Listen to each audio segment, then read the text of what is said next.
बिस्मिल्लाहिर्रहमानिर्रहीम। अस्सलाम वालेकुम डियर स्टूडेंट, मैं उम्मीद करता हूँ कि आप सब खैरियत से होंगे। आज हम चैप्टर नंबर 12 की स्टडी करते हैं। चैप्टर का नाम है application of trigonometry.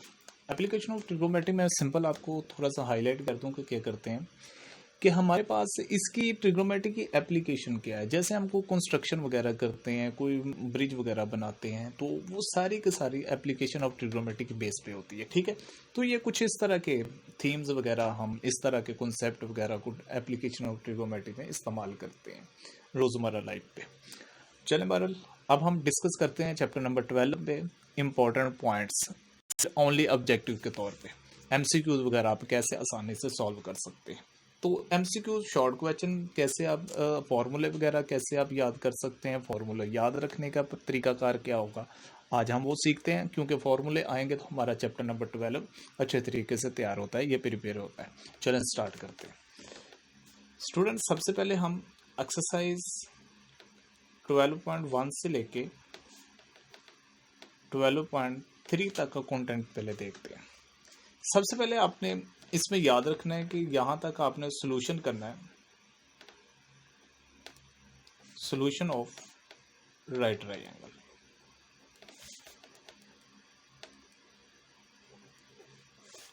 Right triangle आप जानते हैं कि इस तरह जिसमें 90 डिग्री का एंगल मौजूद हो उसको हम राइट ट्रायंगल कहते हैं। चलेंगे, मैं राइट ट्रायंगल ड्रा कर रहा हूँ, तो साइडों के नाम अपनी मर्जी से रख लें, ए बी और ये सी। ए का एंगल हम रिप्रेजेंट करते हैं अल्फा, बी का बीटा और सी का गामा। ठीक है, ए के सामने ए साइड, बी के सामने बी साइड, सी के सामने सी साइड। इसको स्टूडेंट्स आप जानते हैं कि बेस भी कहते हैं। परपेंडिकुलर भी हमने ये चैप्टर जब ट्रिग्नोमेट्री स्टार्ट करते हैं चैप्टर नंबर 9 में ये बातें सीखी हुई हैं।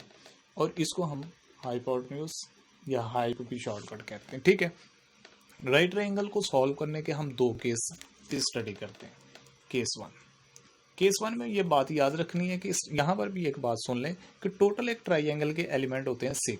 जैसे ये 3 एंगल्स आपको दिखाई दे रहे हैं और 3 साइड्स दिखाई दे रही हैं ए बी सी। ठीक है, अब 3 चीज़ें वो देगा, 3 चीज़ें हमने फाइंड करनी है।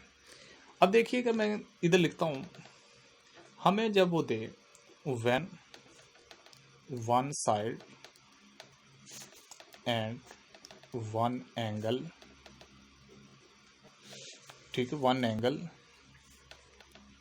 आर गिवन, हमें वो एक साइड और एक एंगल दे रहा है। मैंने तो आपको कहा 3 चीज़ें देगा। इधर स्टूडेंट्स एक बात याद रखिएगा कि राइट ट्रायंगल में जो एंगल गैमा है वो ऑलरेडी ऑब्वियसली आपके पास 90 डिग्री के तौर पे गिवन होगा। अब 2 एंगल आपके पास आ गए, एक साइड आ गई। जब आपके पास 2 एंगल्स और एक साइड हो, ये कोई एंगल और होगा, गैमा तो आप ऑलरेडी होगा ही होगा, अल्फा या बीटा में से कोई एक एंगल है। तो 2 एंगल जब हों तो तीसरा एंगल फाइंड करने के लिए पॉइंट नंबर 1 याद रखिएगा, alpha plus beta plus gamma equal 180 का फॉर्मूला लगा देना है। इस तरह थर्ड एंगल आप फाइंड कर लेंगे। ये केस नंबर 1 हम सॉल्व करें। दूसरी बात, जब हम साइड्स को कैसे फाइंड करें। साइड को फाइंड करने के लिए हमारे पास यूजिंग ट्रिग्नोमेट्रिक रेशो को इस्तेमाल करना आपने ट्रिग्नोमेट्रिक। ठीक है जी, तो सिंपल आपको मैं जैसे यार कह दूं कि साइन बीटा मेरे पास हो सकता है बी ओवर है सी। मीन के आप समझ लगे, इनमें से आपने बी फाइंड करना है तो सी आपके पास डेफिनेटली बीटा और सी गिवन होगा। इस तरह आप कॉस बीटा भी लगा सकते हैं मीन के। अब आप समझ लें कि आप तीसरी साइड हमने फाइंड करनी है ए, तो सी फाइंड होगा, ऑलरेडी मैंने बताया कि सी है। तो फिर इस तरह आप ये फार्मूला लगा सकते हैं ए ओवर सी। इधर स्टूडेंट्स बात याद रखिएगा कि एक साइड तो मैंने आपको ऊपर कहा हुआ है कि वो कोई गिवन है, वो सी ही मैं एज अ यूज कर रहा हूँ। सिंपल सपोज मिसाल दे रहा हूँ ना आपको एग्जांपल के तौर पे। बी आपने इस तरह फाइंड कर लिया। अब आपके यहाँ से पहुंचने से पहले पहले 2 साइड्स आपके पास आ गई। तीसरी साइड फाइंड करने के लिए दूसरा मेथड ये याद रखें, एक तो ये है कि ए और सी भी लगा के कर सकते हैं, ए अब फाइंड करने वाला है। तो जब 2 साइडें हों तो बाय पाइथागोरस थ्योरम भी लगा सकते हैं, गॉरस थ्योरम ये भी आप लगा सकते हैं। वो हमारे पास क्या होता है, हाइप का स्केयर, परपेंडिकुलर का स्केयर प्लस बेस का स्केयर। चले, ये सॉल्यूशन ऑफ राइट ट्रायंगल का केस नंबर 1 मैंने आपको समझा दिया। केस नंबर 2, सिंपल आसान वे के साथ आपको मैं बता रहा हूँ। केस नंबर 2, केस नंबर 2 में ये हो सकता है when two sides are given,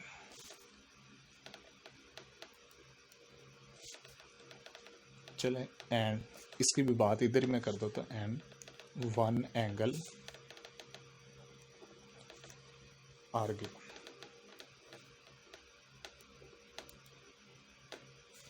अब इसमें एंगल जो है वो 90 डिग्री का, ऑब्वियसली आपको मैंने पहले बता दिया कि वो गैमा ही होगा। टू साइड्स, अब कोई भी आप समझ लें। अब जब टू साइड्स आपके पास हों, पहला पॉइंट ये याद रखें, थर्ड साइड के लिए for third side using Pythagoras theorem, Pythagoras theorem, ये स्टूडेंट बात याद रखनी है आप, ठीक है। तो पाइथागोरस थ्योरम मैंने ऊपर लिख दिया है, एच का स्क्वायर मैं दोबारा लिख देता हूँ, इक्वल परपेंडिकुलर का स्क्वायर प्लस बेस का स्क्वायर। ये पॉइंट आपने अच्छे तरीके से याद रखना। अब दूसरी बात, इसके बाद अब आपने एक एंगल है, आपने दो एंगल कैसे फाइंड करते हैं, दो एंगल फाइंड कर, जो अदर टू एंगल्स हैं उसको फाइंड करने के लिए आपने यूजिंग ट्रिग्नोमेट्रिक रेशियो ये हम इस्तेमाल करते हैं, रेशियो, ठीक है। रेशियोज कह लें, साइन सपोज कर लें कि आपके पास तो गैमा गिवन है, तो आप बीटा का फॉर्मूला लगाएंगे साइन बीटा, तो आपके पास तीनों साइड्स हैं, तो बी ओवर सी करेंगे, बी और सी की वैल्यू पुट कर देंगे, और बीटा इधर ही रहेगा, साइन उधर जाके इनवर्स, तो इधर आ गया, बी ओवर सी की वैल्यू पुट करके इस तरह बीटा फाइंड कर ले। अब आप गौर करें कि आपके पास अब तक हो गए दो एंगल, एक बीटा और एक गैमा, तो ऑलरेडी आपके पास गिवन ही गिवन है, ठीक है, 90 डिग्री का।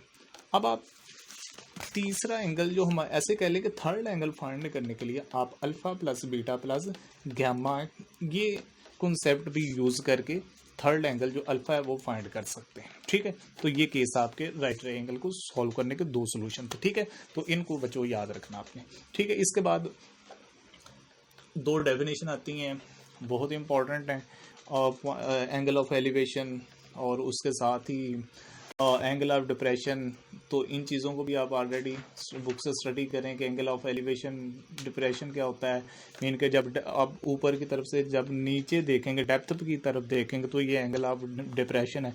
जब नीचे से आप ऊपर देखते हैं ऊंचाई की तरफ, किसी हाइट की तरफ, तो वो एंगल ऑफ एलिवेशन बनता है। तो मज़ीद इसको बुक से स्टडी कर लें, ठीक है। अब इसके बाद हम चलते हैं ओब्लिक ट्रायंगल के सोल्यूशन की तरफ।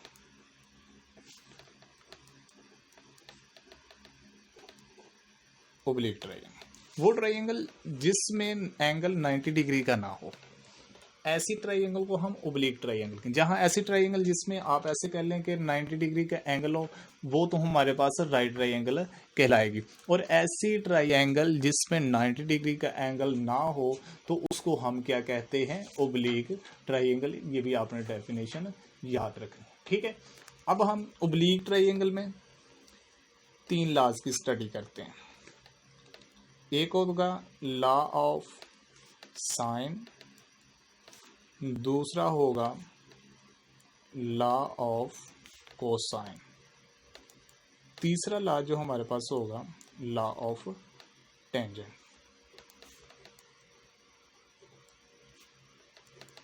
जी बच्चों, ये याद रखना है कि 12.4, 12.5, 12.6 इन तीनों लॉज की वजह से ये होगी, ठीक है। अब देखिएगा, सिंपल आसान लॉ है। अब देखें, चले इधर मैं लिखता हूँ, हेडिंग देता हूँ लॉ ऑफ साइन। ये ओब्लिक ट्रायंगल के सॉल्यूशन है। तरीकाकार इधर भी है। टोटल एक ट्रायंगल के 6 एलिमेंट होंगे, जिनमें से वो 3 हमें गिवन करेगा और 3 हमने फाइंड करने, ठीक है। तो ये बात याद रखनी। अब देखिएगा, लॉ ऑफ साइन ए याद करने का तरीका इस तरह याद रख लें, बी इक्वल सी, ऐसे लिख लिया। ए का एंगल रिप्रेजेंट अल्फा, बी का बीटा और सी का रिप्रेजेंट एंगल गैमा। तो नीचे साइन अल्फा, बी के नीचे साइन बीटा और सी के नीचे साइन गैमा। ए इक्वल बी भी कर सकते हैं, बी इक्वल सी भी कर सकते हैं और ए इक्वल सी भी कर सकते हैं। ये क्वेश्चन में आपको पता है। आगे हम पढ़ते हैं law of cosine, cosine, law of cosine. इस पे आपने कैसे याद रखना है, a square equal b square plus c square लिख लिया, फिर बी स्केयर, अब जो इनमें से लिख लिया बी स्केयर, ए स्केयर प्लस सी स्केयर लिख लें। अब सी स्केयर की बारी, अब सी स्केयर लिख लें, अब ए और बी रहेगा तो ए स्केयर प्लस बी स्केयर लिख लें, माइनस माइनस माइनस अभी में आएगा, टू इधर जो होगा उन दोनों को मल्टीप्लाई कर देना, टू बी सी, और इधर जो साइड होगी उसकी रिप्रेजेंट साइड जो है उसका एंगल आपने लिखना है। अल्फा ए का एंगल क्या होगा, अल्फा, तो ये कॉज अल्फा लिख दिया आपने। इधर बीटा है तो इन दोनों को मल्टीप्लाई कर दें, टू ए सी, तो इधर बीटा है, कॉ बी है तो बीटा आएगा कॉज बीटा, इधर सी है तो डेफिनेटली अब आप समझ गए तो इधर गैमा आएगा, two A B cos gamma. चलिए ये लॉ ऑफ स्टूडेंट्स हमारे पास उसको साइन है, इससे आप मजीद 3 और फार्मूले बना सकते हैं एंगल के लिए, ठीक है। वो हम जब 12.6 पे जाएंगे तब मैं आपको बताऊंगा।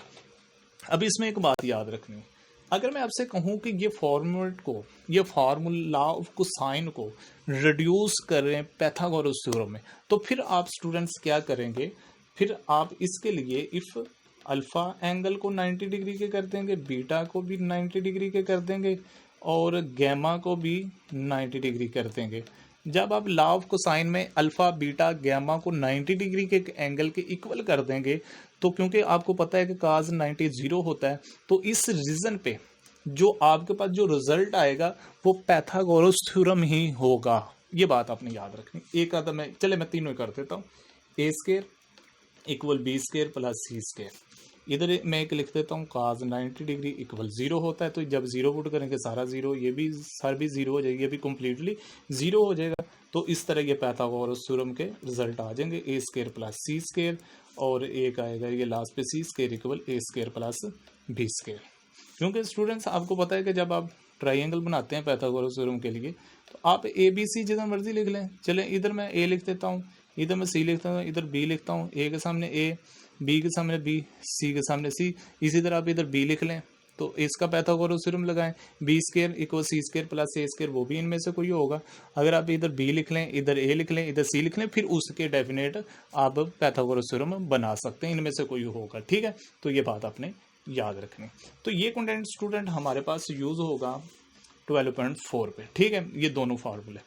अब इसके बाद लॉ ऑफ टेंजेंट की बारी आती है, लॉ ऑफ 12.5 के लिए टेंजेंट, ये एक्सरसाइज 12.4 समझ ले, उसके लिए ये दोनों फार्मूले आप यूज कर सकते हैं, सॉल्व हो सकते हैं, ठीक है।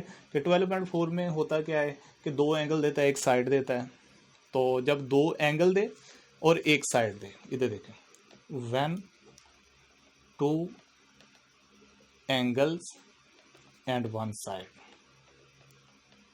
ये आपके पास गिवन हो, तो ये बच्चों देखो तीसरा एंगल फाइंड करने के लिए दो एंगल दिए, आप ये फॉर्मूला लगाएंगे, alpha plus beta plus gamma equal 180। चल एंगल का तो काम है, इधर से हो जाएगा। अब रहती है बात दो साइडें कैसे फाइंड करें। अब दो साइडें फाइंड करने के लिए अब आपको यूज करना पड़ेगा लॉ ऑफ साइन से भी कर सकते हैं। अब गौर करें कि अगर हमारे पास, मैं एक एग्जांपल ले लेता हूं ताकि बात क्लियर हो जाए। हमारे पास बीटा इक्वल लगा लें आप 60 हो, तो गैमा 30 डिग्री हो, तो बी इक्वल कोई भी अपनी तरफ से ले रहा हूँ, बी इक्वल 2 है। अब हमने फाइंड क्या करना है कि अब दो साइडें कैसे, एंगल का तो मैंने आपको बता दिया, दो साइडें कैसे फाइंड करनी। क्या देखते हैं कि क्या ये पूरा होता है, बी की जगह पे ये 2 पुट कर दिया, साइन बीटा भी पुट कर देंगे, साइन अल्फा भी पुट कर देंगे, वो हमने इधर से फाइंड किया होगा, ए फाइंड हो जाएगा। हाँ स्टूडेंट आप गौर करें कि लॉ ऑफ साइन की वजह से आप ये क्वेश्चन 12.4 एक्सरसाइज कंप्लीट कर सकते हैं, ठीक है। हाँ जी, इससे भी, हाँ जब एक साइड निकाल लेंगे फिर ये भी लगा सकते हैं, मगर आप इसकी तरफ ना जाएं, आप यहाँ पर ही रहे। ये लॉ ऑफ साइन से आपकी 12.4 कंप्लीट हो जाएगी। अब लॉ ऑफ टेंजेंट की तरफ आते हैं, ए माइनस बी और ए प्लस बी, इधर नीचे लिखें अगला फार्मूला बी माइनस सी और बी प्लस सी। आगे लिख लें आप सी माइनस ए, सी माइनस ए लिख लें, तो नीचे सी प्लस ए लिख लें, ठीक है, सी माइनस ए सी प्लस ए। तो याद करने का तरीका है, ए है तो अल्फा, बी का एंगल बीटा tan लिख के, अल्फा माइनस बी आ गया बीटा अपॉन 2, इसी तरह नीचे प्लस है तो आपने प्लस लगा देना। Alpha plus beta over 2। इसी ही तरह ये अब tan लिखें तो b beta c gamma over 2, नीचे प्लस है तो इसी तरह बीटा प्लस गैमा ओवर 2। तो ये बच्चों आपने इसी तरह ये आपने खुद कर लेना, ठीक है। अब 12.5 तीनों फार्मूले की वजह से आप सॉल्व कर सकते हैं। लाव साइन, लाव कोसाइन। नीचे वाले क्वेश्चन आप जब देखेंगे तो उसमें उसने कंडीशन लगा दी है कि लाव साइन और लाव टेंजेंट ये आपने यूज़ करना। 12.5 के लास्ट वाले क्वेश्चन जो हमारे पास आते हैं, एक पहले पोर्शन में तो आप जैसे दोनों इन लाव साइन को साइन से भी आप कर सकते हैं, मगर उससे अगले वाले में उसने कह दिया कि आपने वो लाव टेंजेंट को ही यूज़ करना है, ठीक है। और क्वेश्चन मेरा ख्याल है स्टार्ट होता है क्वेश्चन नंबर 6 से, ठीक है, 6 से। तो साइन और टेंजेंट यूज़ करना, तो ये बच्चों आप कर सकते हैं, ठीक है। 3 साइडें उसने दी होंगी, 3 एलिमेंट, तो तीन एलिमेंट दिए होंगे, तो 3 एलिमेंट्स आपने फाइंड करना, ठीक है। यहाँ तक आप कर सकते हैं 12.6। अब बारी आती है एक्सरसाइज 12.7 को कैसे हम सॉल्व करें। 12.7 के भी अब फॉर्मूले हैं।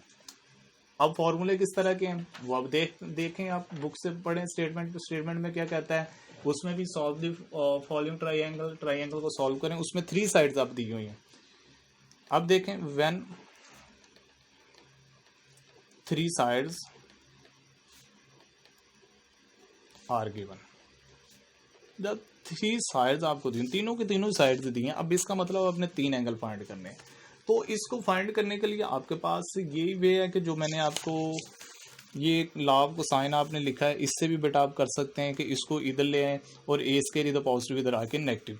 तो मैं चले उधर ही आता हूँ, पहले चले वो कंप्लीट लिख लें। ए स्केयर इक्वल, ये सिंपल मैं एक लिख के दे रहा हूँ, आगे आप कर सकते हैं। B square plus c square minus 2bc cause, आपका इधर जो साइड होगी वो एंगल इधर आप लिख लेंगे। इसको जल्दी से इधर ले आए, कॉज अल्फा 2bc, अभी मैं नहीं लिख रहा, ए स्केयर इधर पॉजिटिव उधर जाके नेगेटिव, तो B square plus c square minus ए स्केयर। अब जो इधर 2bc मैंने नहीं लिखा हुआ वो इधर मल्टीप्लाई इधर आके डिवाइड।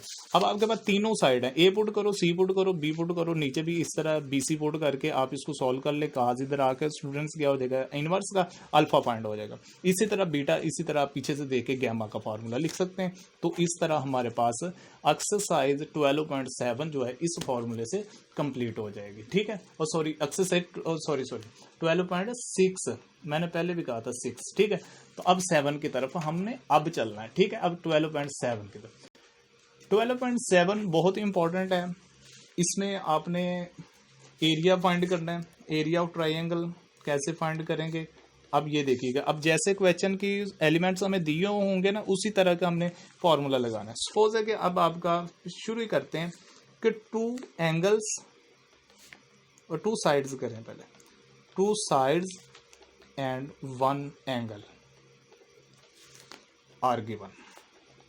क्या कहता है कि जब 12.7 में पहला क्वेश्चन है, जब 2 साइड्स और 1 एंगल दिया हो तो फिर हम कैसे फाइंड करेंगे, उसके लिए ये फॉर्मूला है 1/2।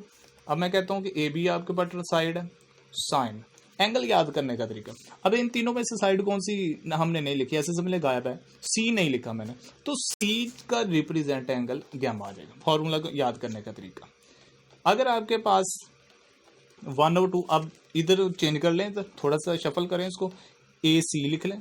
अब साइड कौन सी आपको नहीं दिखाई दे रही, बी, तो बी का रिप्रेजेंट एंगल बीटा आ जाएगा। ये याद रखना है कि ए और सी और जो साइड एरिया में याद रखना है कि जो साइड नहीं दी उसने उसका रिप्रेजेंट एंगल क्वेश्चन पे गिवन होगा। अब इसी तरह ये, अब आप एक और लिख लें बी सी। अब आप देख रहे हैं कि ए नहीं है तो इधर अल्फा लगा देंगे, तो ये 2 साइड एरिया के एंगल लगा के पुट करके फार्मूला, तो आप इसको सॉल्व कर सकते हैं। स्क्वायर यूनिट आपने इसका एंगल पे लाजमी, आंसर पे लाजमी ये चीज़ लिखनी है, ठीक है। अब इसके बाद आगे हम चलते हैं, इसका अगला केस, व्हेन 2 एंगल आप आ जाएंगे, 2 एंगल्स एंड 1 साइड गिवन हो, ठीक है। तो फिर तरीका करके 2 एंगल दिए हैं आपको, एक अल्फा मान लें, एक बीटा मान लें, तीसरा एंगल आपने गैमा फाइंड करना है। आपने तीनों एंगल पहले निकाल लें जब 2 एंगल दिए हों, तो अल्फा प्लस बीटा सिंपल तरीका बार बार आ रहा है। 2 एंगल दिए हों तो ये मस्ट बात याद रखें कि तीसरा एंगल निकालने के लिए alpha plus beta plus gamma कर लेना आपने। अब इधर से 3 एंगल फाइंड, अब एक साइड है और 3 एंगल हमारे पास आ चुके हैं, ठीक है। अब देखिएगा, अब जो साइड दी होगी, मान लो कि वो ए दी है, ए स्केल लिखना है, और ए का रिप्रेजेंट एंगल अल्फा होता है, तो 2 साइन अल्फा नीचे लिख लेना है। इधर आपके पास जो 2 एंगल रह गए वो ऐसे लिखने, साइन बीटा और साइन गैमा। आप देखिएगा, अब मान लें कि आपके पास बी स्केयर दिया है, तीनों एंगल तो आपके पास मौजूद हो जाएंगे। जब आइए शुरू वाला हिसाब हर क्वेश्चन के लिए कॉमन है, तो बी स्केयर दिया है, बी स्केयर लिख लेना। अब इसका रिप्रेजेंट एंगल मैं पूछूं क्या है, तो आप बीटा कहेंगे, तो 2 साइन बीटा आएगा, और इधर आप लिखेंगे 2 साइन अल्फा और साइन गैमा। ओके स्टूडेंट्स, अब इसके बाद एक और फार्मूला है, सी स्केयर भी आ सकता है इसी ही तरह। मैं जल्दी से लिख देता हूँ, साइन अल्फा लिखेंगे, हम इधर साइन बीटा लिखेंगे, नीचे 2 साइन सी को देखते हुए गैमा लिखेंगे। चलेंगे स्टूडेंट, हमारे पास 2 केस हो गए। अब लास्ट केस, जब तीनों ही साइडें दे सकता है वो, 3 sides are given, 3 sides are given. तो ये बहुत मज़ेदार क्वेश्चन फार्मूला है जिसको हम अक्सर याद प्रीवियस क्लासेस में बच्चों ने याद किया हुआ। शुरू करने की देर आप आगे पढ़ना शुरू कर देते हैं। एस इंटू एस माइनस ए, S minus b, s minus c, तो जिसको हम हीरो फार्मूला भी कहते हैं। तो ये भी आपने याद रखना है। इसमें से 3 साइडें दी होंगी, ऐसा आपने इस तरह स्टूडेंट्स निकाल लेना है, ए प्लस बी प्लस सी ओवर 2। इस तरह एस निकाल के एक्स की एस की जगह पे ये इस तरह से आंसर जो आएगा, आंसर आएगा उसको पुट कर देना है। ए बी सी आपके पास ऑलरेडी गिवन होंगे। तो इस तरह ये 3 केस, मैं केस लिख देता हूँ। ये केस नंबर 1 था, ये केस नंबर 2 था, जब 2 साइड एंगल और एक साइड दिए, जब तीनों साइडें दिए, तो ये हमारे पास केस नंबर 3 है। तो उसके लिए एरिया का फॉर्मूला ये। यहाँ तक हमने 12.7 जो है उसको कंप्लीट किया। अब इसके बाद बहुत इंपॉर्टेंट टॉपिक है 12.8 एक्सरसाइज। इसके फार्मूले बहुत ही इंटरेस्टिंग है, बहुत मज़ेदार फार्मूले हैं, इनको अच्छे तरीके से याद करना है वरना। और इस एक्सरसाइज में बहुत इंपॉर्टेंट क्वेश्चन है। और 12.7 में मैं आपको एक बताता जाऊँ कि एरिया वाले क्वेश्चन वो भी बहुत इंपॉर्टेंट है। और इसमें 6 में एक क्वेश्चन है, क्वेश्चन नंबर 8, वो बहुत इंपॉर्टेंट है। वो बहुत दफ़ा बोर्ड में आया हुआ है, लाहौर बोर्ड में भी आ चुका है, Multan, Rawalpindi board, Faisalabad board, mostly board में ये आ चुका है। प्रीवियस तकरीबन लाहौर बोर्ड में भी ये पेपर में क्वेश्चन, लॉन्ग क्वेश्चन आ चुका है। ठीक है, अब मूव करते हैं हम 12.8 की तरफ। मैं उम्मीद करता हूं कि आप बहुत ही अच्छे तरीके से इन चीज़ों को समझ रहे हो, इस चीज़ के ऊपर एंजॉय कर रहे होंगे कि हमारा 15, 20 या 25 मिनट में हमारे पूरे चैप्टर के फॉर्मूले लिख दिए गए हैं। ठीक है, तो जो आपको पता बहुत ज़्यादा फॉर्मूले इस चैप्टर में भी है, वो हमने जल्दी से कवर कर लिए हैं। ठीक है, अब इसके लिए पहले फॉर्मूला मैं पहले सिंपल एक बताऊँ जो आपने याद रखने हैं, जिनके हमें आज क्वेश्चन एक्सरसाइज स्टार्ट होते ही हमें ज़रूरत पड़ती है उसकी। हाफ एंगल वाले, साइन अल्फा ओवर 2। देखिएगा, जब अल्फा दिया है तो इसकी रिप्रेजेंट साइड हमने नहीं लिखनी, sine b, s minus b, s minus सी, और नीचे हमने क्या लिखना है कि इन दोनों की प्रोडक्ट बी सी। अब इस तरह आप स्टूडेंट्स आगे आप फॉर्मूले लिख सकते हैं। बीटा है तो इसका मतलब बी नहीं हम लिखेंगे, एस माइनस ए तो एस माइनस सी, और नीचे इन दोनों की प्रोडक्ट ए सी। इस तरह एक और फॉर्मूला बन रहा है, वो भी आप याद कर लें, साइन गैमा बाय 2 इक्वल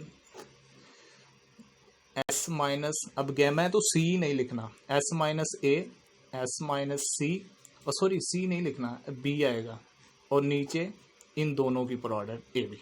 चलें, ये साइन के लिए रहा। अब कॉज के लिए देखें, कॉज का मैं बस एक बता देता हूँ, आगे आपने बच्चों याद रख लेना है। अब alpha represent a, s into S minus a, और जो 2 साइडें मिस हो गई हैं उनको आपने नीचे मल्टीप्लाई कर देना, प्रोडक्ट कर देना। इसी तरह जब इधर बीटा होगा, S into S minus B, B इधर लिख दिया, फिर इधर ए सी आ जाएगा। इसी तरह गैमा, जब कॉस गैमा बाय 2 होगा तो अब गैमा का रिप्रेजेंट साइड सी है, तो एस इंटू एस माइनस सी, इधर ए बी आ जाएगा। बच्चों ये आपने इस तरह याद कर लेना। ठीक है, टैन के लिए कोई ज़रूरत नहीं है, टैन के लिए साइन ओवर काज की सपोर्ट कर सकते हैं। साइन के लिए ये ऊपर होगा, कॉज के लिए ये ऊपर होगा, नीचे होगा, सॉरी, तो इस तरह टैन आप बना सकते हैं। ठीक है, अब हम बात करते हैं circle connected with triangle. Circles connected with triangle, with triangle. अब ये 3 तरह सर्कल कनेक्ट कर दिए ट्राइंगल के साथ। ठीक है, तो ये मैंने क्लास में भी अच्छे तरीके से आप लोगों को पढ़ा दिया था, तो फिर मैं सिंपल अब हाईलाइट कर रहा हूँ चीज़ें। सर्कम सर्कल, और ऑलरेडी इन चीज़ों की डेफिनेशन आप पढ़ी हुई है, अब याद करें इनको। अगर नहीं, जिन बच्चों को बेटा ये डेफिनेशन नहीं याद, लाजमी याद करें, पेपर पे पूछी जाती हैं, आ जाती होती है डेफिनेशन। इनके रेलिवेंट जो फार्मूले हैं वो भी मैं आपको बता देता हूँ, तो वो भी आपने देख लेना है। अब पहले नंबर पे हम सर्कम सर्कल के फार्मूले कौन से हैं, वो रेडियस की नेम होंगे, वो याद कर लेना है। सर्कम सर्कल में क्या आएगा? सर्कम सर्कल में आपने पहले तो नंबर पे ये याद रखना है, आर इक्वल लाभ को साइन की तरह, बल्कि 2 इधर लिख लें, 2r a over sine alpha, b over sine beta और equal c over sine gamma. वरना 2 इधर से इधर भी आप भेज सकते हैं, ठीक है। तो ये अब आपकी मर्जी है, ठीक है। तो आगे r जो होता है, ये कैपिटल R ये आपने याद रखना है कि सर्कम सर्कल में कैपिटल R होता है, तो ये ABC4 डेल्टा याद रखना है। और डेल्टा क्या है? Delta square root S into S minus A, S minus B, S minus C आपने याद रखना है, ठीक है। अब बारी आती है इन सर्कल की।